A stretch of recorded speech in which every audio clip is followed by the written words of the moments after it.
I'm Jamie O'Sullivan, and I teach psychology. I'm Dave Prain. I teach history. Hey, I'm Zach Matthews. I'm a math instructor. Bob Davis, math instructor. I'm Alexandra Desiato Morano, and I'm in the English department. And I'm John Nethery, and I teach sociology. And I'm Mercer Bufter, and we're here to talk a little bit about everyone's favorite topic, maybe? Snow days? Are snow days the best thing ever or the worst thing ever? Yeah, we should really have these days off in June. Yeah, that'd be better. They're terrible. So they're actually terrible. They are, in fact, actually terrible. It is good enough, that's true. It's good, too, because of snow cream. Yeah. Sugar, man, sugar. They're the worst thing ever, a snow day. One makeup snow day, it's kind of like playing catch up. The first one's not so bad, but once you have more than one in a row, it's a real problem.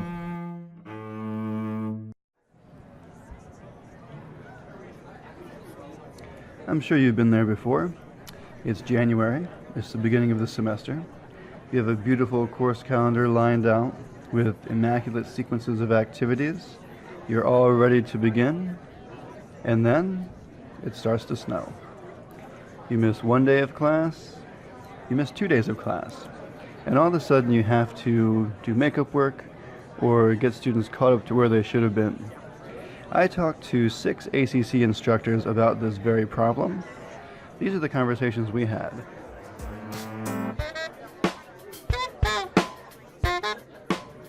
First, I talked to Zach Matthews and Bob Davis from the math department about just when snow days do become a problem and how to accommodate them. This semester I actually plan in a couple snow days because it seems like every year the last 5 years we've had a snow day, so I did try and plan in a little bit more wiggle room, but a lot of times that wiggle room still just consists of me giving them an assignment to do on their own, which I did this time. A lot of times, especially if I kind of see it coming, I'll try and print off an assignment to give it to them before they leave, and I'll let them know, hey, if we're 9 tomorrow, we're going to be working on this if we are here, but if we're not, I want you guys to work on this on your own. The spring semester itself is planned to be longer than the fall for this reason, and you try to build in some wiggle room, but our curriculum is really packed, and so sometimes you do get along the way and something just has to go. And Zach and I have taught long enough that we know the things you can kind of cut out of a course without it hurting someone down the road. So how do you know what you can cut out? Well, you think about what courses follow the one you're teaching. So there are certain topics that won't necessarily be as well utilized in the next course. So those are the kinds of things you try to take out. And then the other areas you can cut are kind of like what Zach said. You can move in a class assignment from in class to outside of class to try to get an hour back. So this past snow, the few snow days we had, the first 2 I wasn't too worried about, but when it got time to miss that third day, I emailed my students the lab we were going to have done on the first day we missed to be done outside of class. Gave them a little bit longer to work on it so they could come to the math center or my office hours and get help, but that kind of gave us 1 hour back to work on other stuff in class. I spoke with Alexandra Morano and John Nethery about some of the challenges posed by snow days for instructors who have children at home and have family life to attend to. We also talked about some ways you can take a challenging situation and take advantage of it. Well, I have a small child at home, and so when we have snow days, I get no childcare and I get no work done. So they're magical for the first 30 minutes of snow, and then the rest of the day, it's just a slow, sad moment by moment reminder of how far behind I'm getting at work. And for me, that's true, in part. They're fun. It's certainly good to get outside and enjoy the weather, go sledding, and spend time with the family. At the same time, I try to use some of my snow days to catch up on work. So I'll try to develop a new project or assignment. But sometimes, Alexandra's right, sometimes that's problematic because if you have children, you're busy with them too. And there is catching up to do when we return to campus.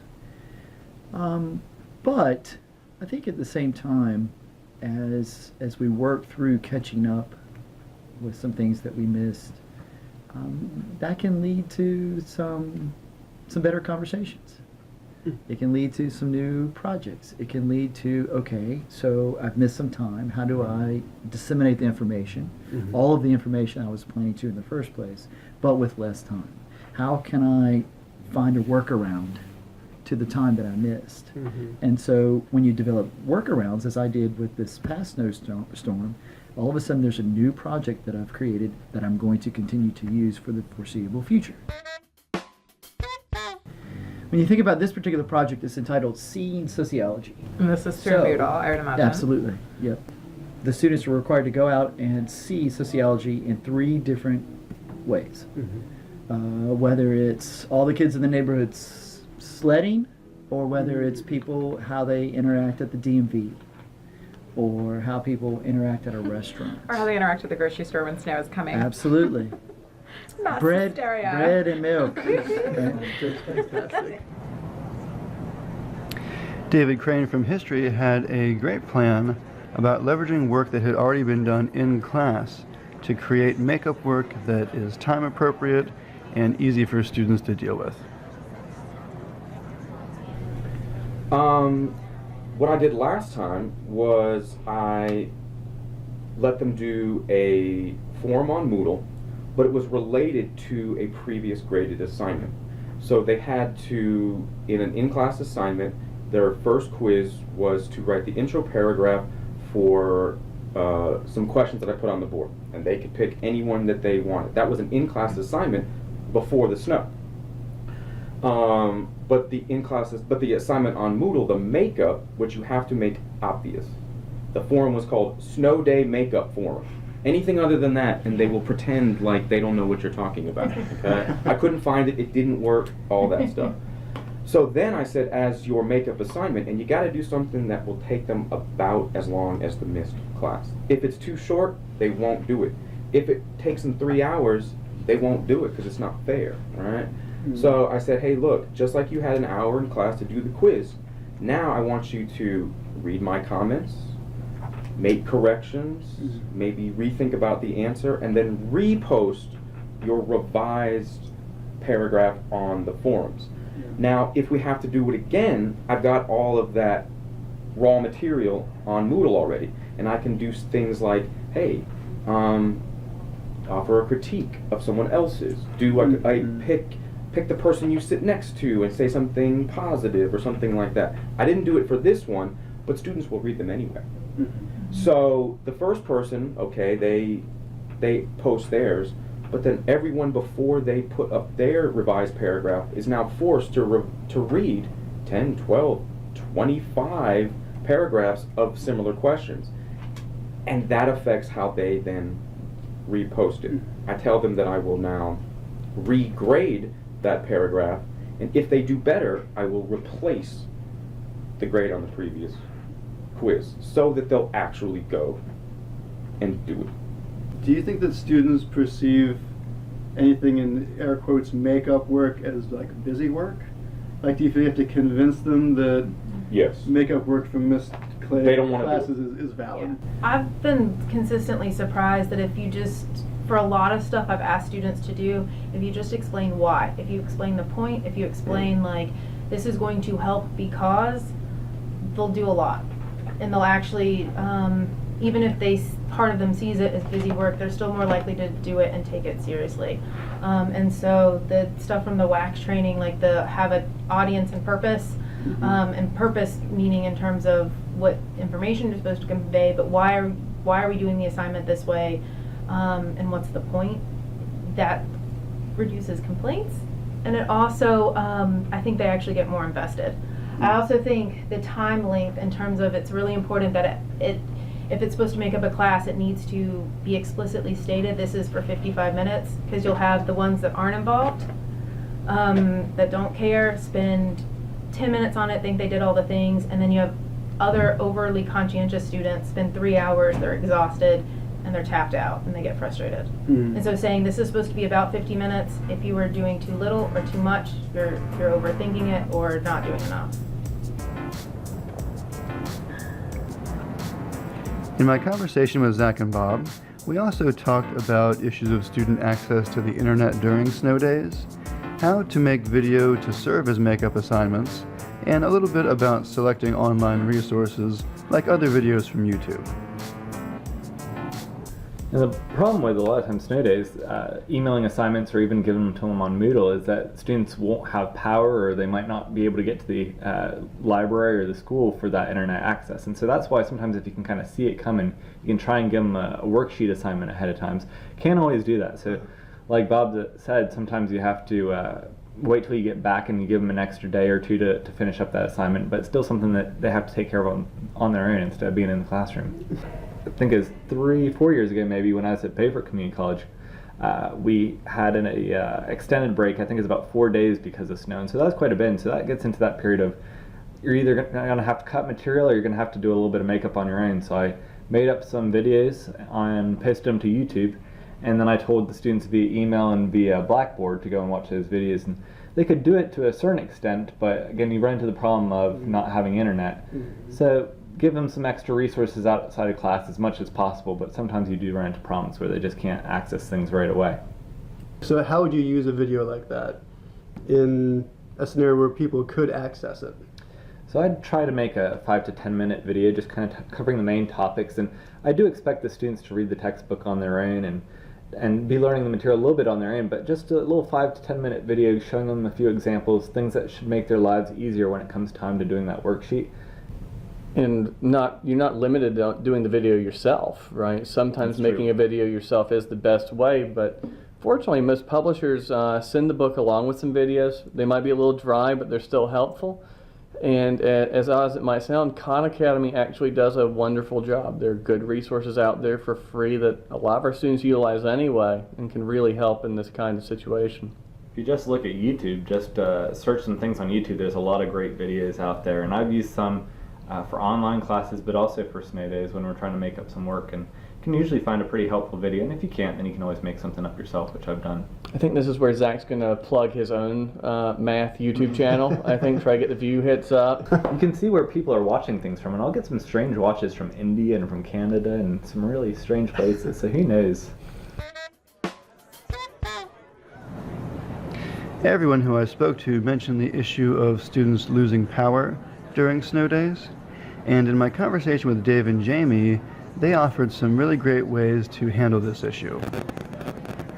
I maybe had one student email me during those snow days and say, hey, look, because to the forums they have to post by Wednesday, but that's when the snow came. Most of my students did it, even with the snow. They sat home and posted to the forums. But I had a student email me on Friday saying, I've been trying to log in, but I live out in the country and my internet has not been working at all. Can I post to that forum without getting late? And I told them yes. I didn't count anything late online. Because of that email, anybody that posted late, I didn't count any of them about it. Introducing that flexibility if needed. And so I think, yeah, that's a good idea. But also when the snow was over and it was the next week, it was back to normal, y'all. Then you had to let them know in the announcements, remember, Wednesday is the due date. And then you kind of get them back on... We've now returned to normal service. to non-snow week. Non-snowpocalypse week. We're back to normal. So, and then they see in their grades that it was snow and I had to shovel out my driveway and I posted technically about 12 hours late and he didn't ding me. That's going to actually make them turn it in on time the next time. Yes. Because it kind of builds up some goodwill. Yeah, Yes. that's exactly Yeah. it. That's exactly it. Yeah. It shows a respect.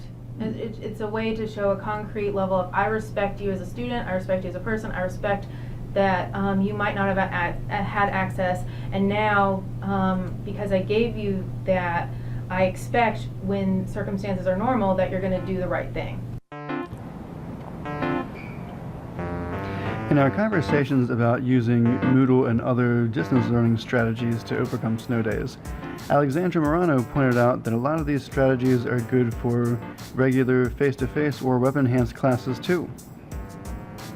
Well, and I know we're having this conversation about snow days, which, that's when everyone is out because of inclement weather, but so the first 5 years that I worked at ACC, I never took a sick day. Literally, I think I took one. Like, I just wasn't sick. I was early 30s. Anyway, but now I have a 2.5-year-old, and so I've taken a lot of sick days in the past 2 years. And so one of the ways that Moodle has been really helpful is when I have to be out, but the students are still here, because I have been able to post an assignment online. Ask one of my colleagues to just walk in and go, "Hey, there's an assignment online. Do the forum. That counts as your attendance," and that's it.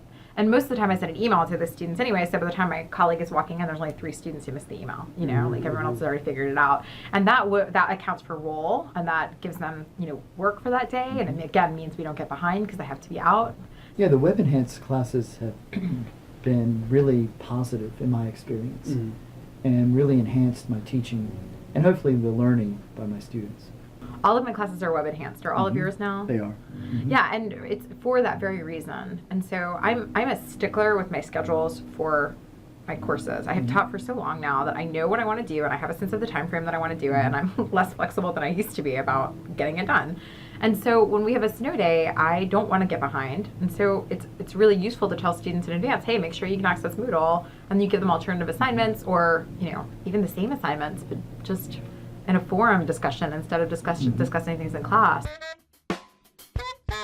I don't know why everybody doesn't do web enhanced. I think if they understood the things that they could do with it, how easy it is just to slap your syllabus in there, and if you have to be out or there's crazy weather, slap a cool forum or a little lecture or Your assignments, reading assignments. exactly, yeah, all of that stuff is in there for me.